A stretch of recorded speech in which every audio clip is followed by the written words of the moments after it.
अस्सलाम वालेकुम my YouTube family. I hope सब लोग ठीक ठाक होंगे और खुश होंगे। तो पेट ओनर के लिए जानना बहुत ज़्यादा ज़रूरी होता है कि भाई उनका जो पेट है या जिन्होंने कैट रखी हैं, डॉग रखे हैं, तो उनका जो पेट है ना वो एकदम से खाना पीना क्यों छोड़ देता है। तो ज़ाहिर बात है ये इंसान तो होते नहीं है कि जो बोल के बता सके कि हमें इधर पेन है या हमें ये प्रॉब्लम हो रही है या हमें ब्लोटिंग हो रही है या हमारा दिल ख़राब हो रहा है। तो उसके लिए फिर ये होता है कि जो उनका ऑनर होता है ना उसको काफ़ी चीज़ें जो है ना वो ख़ुद से जानना होती हैं। तो फिर ही जो है ना वो अच्छे से उनका जो है ना वो टेक केयर कर सकता है और उनका ट्रीटमेंट कर सकता है। तो कैट्स में खाना छोड़ने की बहुत सारी वजूहात होती हैं, बहुत सारी जो है ना वो बीमारियाँ होती हैं या समटाइम्स इस तरह का कोई जिस तरह कैल्सी वायरस होता है या और भी बहुत सारे वायरसेस होते हैं। तो जब भी कोई मतलब वायरस क्योंकि नए नए आते ही रहते हैं, तो जब भी कोई वायरस आता है ना तो कैट एकदम से जो है ना वो खाना खाना छोड़ देती है। इसके अलावा जब कैट को बहुत ज़्यादा हाई फीवर होता है तो जब भी कैट्स होती हैं ना बिल्कुल निढाल होकर एक साइड पे पड़ी रहती हैं और खाना पीना बिल्कुल ही छोड़ देती हैं, तो तब भी बहुत ज़्यादा टेंशन होती है। इसके अलावा जब कैट्स को वॉमिट होती हैं तो तब भी वो खाना पीना छोड़ देती हैं। तो हल्की फुल्की जो वॉमिट होती है ना उसमें तो हमें यही बोला जाता है कि भाई कैट को फास्टिंग करवाएं। लेकिन बहुत ज़्यादा जब बहुत ज़्यादा वॉमिट वगैरह हो रही होती है ना तो कैट बहुत ज़्यादा डिस्टर्ब होती है, तो जब वो खुद ही खाना पीना छोड़ देती है।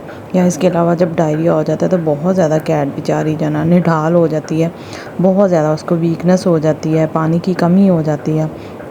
तो जब भी कैट जो ना वो बहुत ज़्यादा खाना पीना बिल्कुल ही मतलब कम कर देती है और छुपना स्टार्ट कर देती है।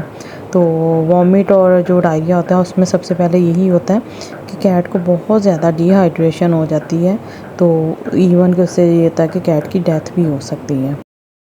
इसके अलावा बहुत बड़ी बड़ी प्रॉब्लम्स होती हैं जब आप लोग अपना घर चेंज करते हैं, इवन कि जब आप लोग कैट का भी घर चेंज करते हैं या रूम चेंज कर देते हैं या एकदम से जो है ना वो एक जगह से दूसरी जगह शिफ्ट कर देते हैं। तो जब भी कैट जो है ना वो खाना पीना बिल्कुल ही बंद ही कर देती है। या इसके अलावा कोई कैट का फेवरेट टॉय है वो मतलब कहीं मिस हो जाता है, या अगर इसका कोई साथ किटन है तो आप लोग उसको सेल कर देते हैं। जब भी कैट खाना पीना छोड़ देती है बहुत ज़्यादा मतलब बिल्कुल ही चुप रहना स्टार्ट कर देती है और जो ना एक साइड पे बैठी रहती है क्योंकि वो बहुत ज़्यादा स्ट्रेस में होती है। और जब कैट स्ट्रेस में होती है ना तो जब भी वो खाना पीना छोड़ देती हैं तो काफ़ी बार मैंने वीडियोस में आप लोगों को बताया भी हुआ है, तो आप लोग मेरे चैनल पे जाके देख भी सकते हैं कि कैट जो है ना वो बहुत ज़्यादा लालची होती है, बहुत ज़्यादा खाने पीने के पीछे दौड़ती है। तो बहुत कम ही ऐसी रीज़न्स होती हैं जब कैट जो है ना वो खाना पीना छोड़ देती है, और वो बहुत बड़ी बड़ी जो है ना वो रीज़न होती हैं। अव्वल तो कैट जो है ना वो खाना पीना छोड़ती नहीं है जब वो उसके अंदर कोई ना कोई मसले मसाइल चल रहे होते हैं, बीमारी चल रही होती है या वो स्ट्रेस में होती है।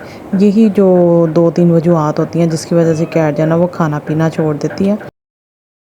मैंने काफ़ी बार अपनी वीडियोस में डिस्कस भी किया कि जब कैट खाना पीना छोड़ देना तो जब फिर टेंशन वाली बात होती है, और पैंथर को बड़ी बेचैनी लगी है कि मैं ना बाहर चला जाऊं। तो कुछ चीज़ें ऐसी हैं जो आप लोग घर में भी मतलब उसकी केयर कर सकते हैं, ट्रीटमेंट कर सकते हैं।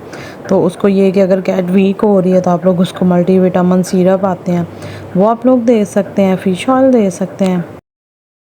इसके अलावा अगर वॉमिट कर रही है तो आप लोग सिरप जो होता है ग्रेविनेट, जो कि आप लोग मतलब अपने बच्चों को भी देते हैं, तो वो आप लोग कैट्स को दे सकते हैं। तो चलें दोबारा किसी और वीडियो में मैं डिटेल के साथ वीडियो जो ना बनाऊँगी। अभी फ़िलहाल मुझे जल्दी है, मिलते हैं न्यू वीडियो में। अल्लाह हाफ़िज़।